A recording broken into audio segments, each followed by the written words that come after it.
এটাই হলো আমার এখানে তুমি সুখে থাকবে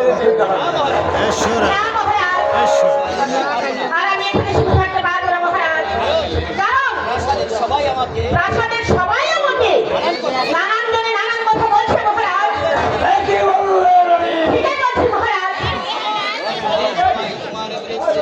আমার প্রাণাতে সবাই তোমার বিরুদ্ধে কানাঘোষা করে যা বলছে আমি ওদেরকে বরদাস্ত করবো না। আমি ওদেরকে শাস্তি দেবো যা দেখে তামাম পৃথিবীর মানুষ আতঙ্কে শিউরে ওঠে। আমিও তাই দেখতে চাই মহারাজ। আমার কথায় এ রাজ্যের সকল প্রজারা ওঠা বসা করবে মহারাজ। তাই করবো রানী, আমি তাই করবো। তার আগে তোমার কমল মন্ত্রে আমাকে সান্ত্বনা করে দাও।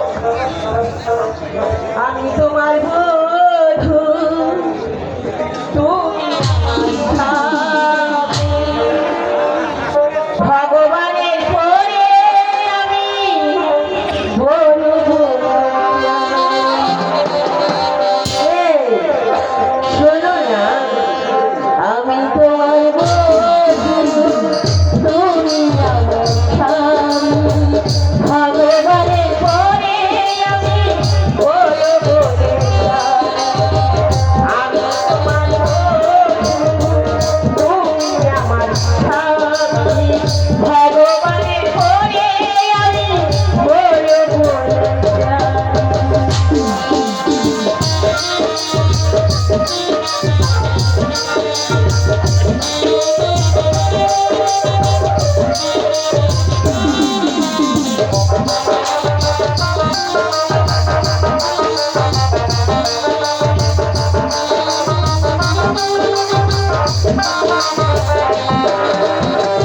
রাখানি ঘোড়ার আগে একটু সময় দাও। পায়ের ধুলো ভাগিনীর মাথায় দিতে দাও। রাখানি ঘোড়ার আগে একটু সময় দাও। পায়ের ধুলো ভাগিনীর মাথায় দিতে দাও। না ভুলে নারাজ হয়ে অন্তর্যামী। ভগবানের পরে আমি বলে বলে যাই। আমি তোমার বধূ, তুমি আমার স্বামী। ভগবানের পরে আমি বলে বলে যাই।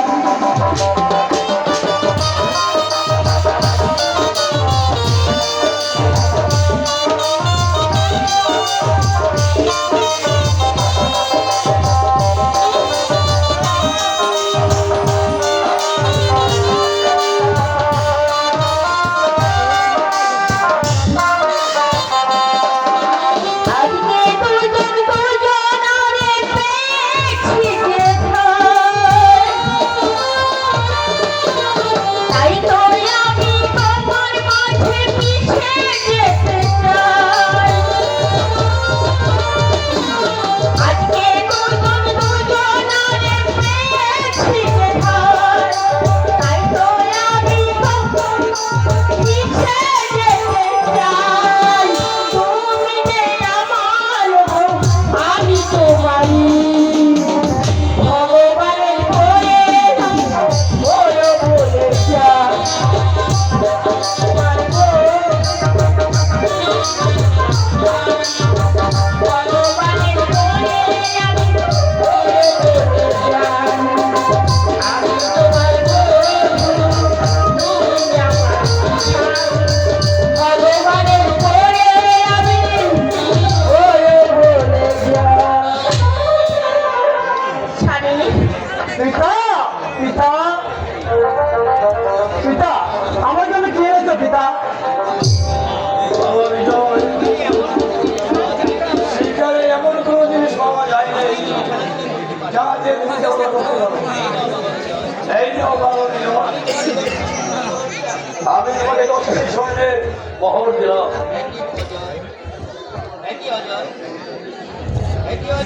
একই অজয় তুমি এই নীরবে দাঁড়িয়ে রইলে কেন? উপযুক্ত ছেলে পিতার নিখোঁজ নীরব থাকাটাই কর্তব্য। আরেকটি সুসংবাদ আছে পিতা। সুসংবাদ বলো পুত্র বলো, কিসের সুসংবাদ? পিতা, আমার যে একটি ছেলে সন্তান লাভ করেছে। বেশ, সুসংবাদ শুনে আমি যে আনন্দিত হব। এবারে বলো পুত্র, তোমার পুত্রের কি নাম রেখেছ? আপা হুজুর, পিতা, আপনি তার নাম রাখুন। তাই হবে পুত্র, তাই হবে। কি নাম রাখা যায়? পেয়েছি, অজয়ের পুত্রের নাম হবে যুবরাজ অজিত কুমার। এবারে শোনো পুত্র, শোনো বিজয়, পিতা, সে হয়েছে তোমাদের বিমাতা, ওকে তোমরা প্রণাম করো। মা, আগ্রহ মা, আমাকে প্রণাম গ্রহণ করো।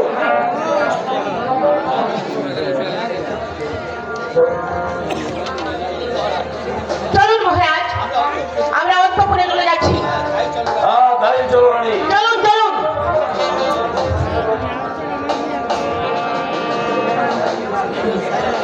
কি দেখলাম দাদা, মাঝে আমাদের প্রণাম গ্রহণ করলো না, উনি তো দূরে সরে গেলেন। একটু বুঝবেন আর এই বিষয়, কারণ সৎ মাঝে কোনোদিন আপন হতে পারে না। এই বিষয় কোনোদিন আপন হতে পারে না। চল বিনয়, এবার আমরা তোর বৌদির কাছে চলে যাই। তাই চলো দাদা, তাই চলো।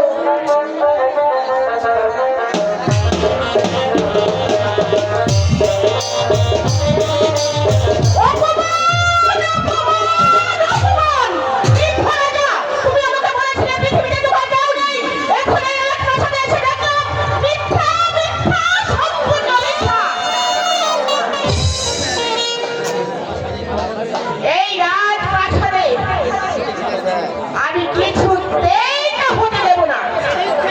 আমি যেদিন থেকে আমি এই রাজপ্রাসাদে এসে সেনাপতি রঙ্গলালকে দেখেছি, সেদিন থেকে আমি তাকে মন প্রাণ উজাড় করে দেখতে, তাই তাকে যেমন করি হোক ছলে বলে করে কৌশলে আমার করে নিতেই হবে।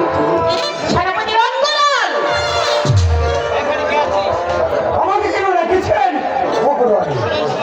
শোনো সেনাপতি, যেদিন থেকে আমি এই রাজপ্রাসাদে এসে আপনাকে আমি প্রথম দেখেছি, আচ্ছা, সেদিন থেকে আমি আপনাকে বলবো বলবো ইয়ে মানে আমি আমি আপনাকে মন প্রাণ উজাড় করে দিই।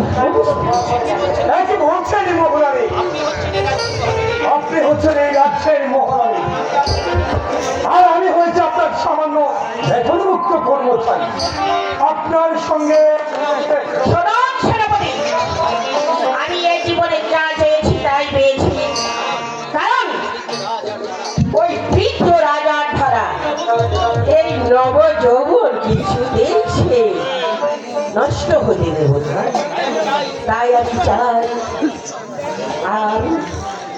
আমি রঙ্গলাল, সেনাপতি রঙ্গলাল, আমি আমি যে তোমাকে চাই রঙ্গলাল। একটা কি করে সম্ভব মহারানী? কেন? সম্ভব সম্ভব সম্ভব। সেনাপতি, যারাই আমার কাজের বাধা হয়ে দাঁড়াবে তাদেরকে আমি বন্দী করে কারাকক্ষে নিয়ে যাব।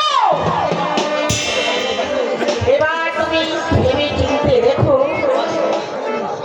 আমার সঙ্গে তুমি হাত মেলাবে কিনা। তুমি কি চিন্তা করো কেমন? আমি এখন আসছি।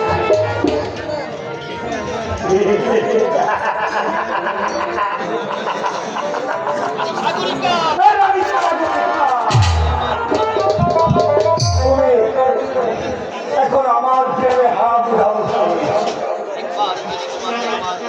একবার যদি তোমাকে আমার এই হাতের মুঠোয় আনতে পারি,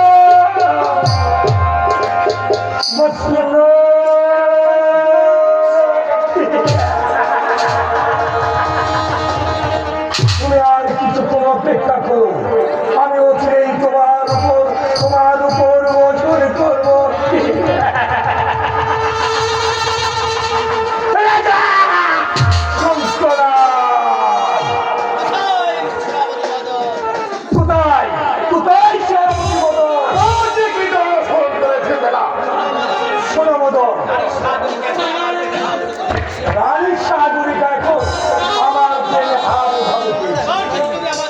এবার তুমি আমাকে একটু সাহায্য করো, তাহলে আমি হব এই সিংহাসনের মালিক।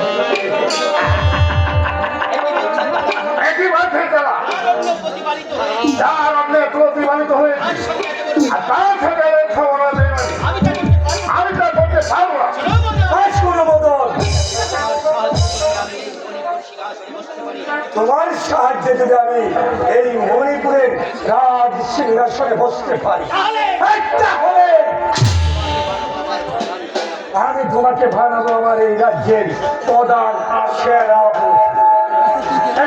তুমি আমার প্রস্তাবটি ভেবে দেখতে পারো। সেনাপতি বীরেন সেন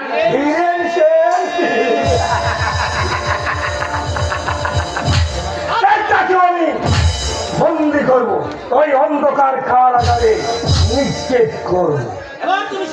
এবার তুমি শুধু বলো আমার এই প্রস্তাবে তুমি না আছি। এখন আমি একদিকে রাজ্য, অন্যদিকে সিংহাসন, আমি কোন দিকে রক্ষা করবো? সেনাপতি উত্তর দাও। হ্যাঁ হ্যাঁ আমি রাজি, কিন্তু আপনি আমার সাথে কিন্তু বেইমানি করবেন না।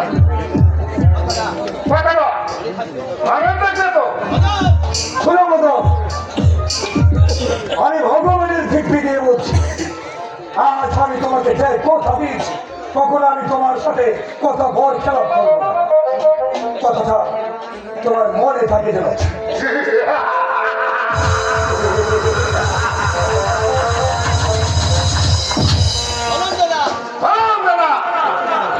এখন আমাকে কি করতে হবে? আপনি যা বলবেন আমি তাই করবো। শুনো মদন, আজ থেকে আমাদের দুজনের লক্ষ্যই কিন্তু হবে, মনে রেখো মদন, আমাদের এই কথা যদি কেউ জানতে পারে তাহলে তোমার আর আমার দুজনার গাড়ি মাথা থাকবে না।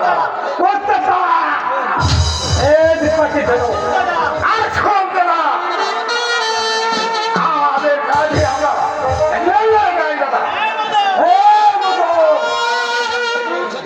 আমাদের লক্ষ্য আমরা পৌঁছাতে হই, আমাদেরকে এখন কাজে নেমে যেতে হবে। হ্যাঁ দাদা,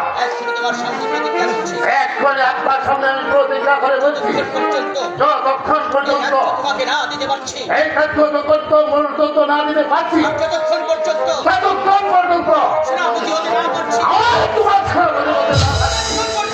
ততক্ষণ পর্যন্ত আমি তোমার সাথে আছি।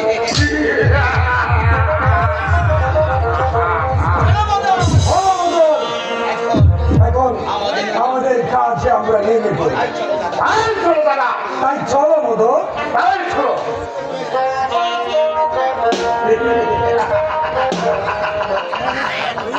রাজা শঙ্করাজ, তুমি একদিন এই মণিপুরের রাজ সিংহাসন অধিকার করেছ আমার পিতাকে হত্যা করে।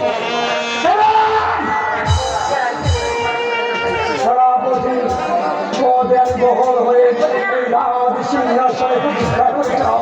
আমি তোমাকে খুন করে এই মস্তকে যতদিন পর্যন্ত গোসল করতে না পারবো ততদিন পর্যন্ত আমার মনে যে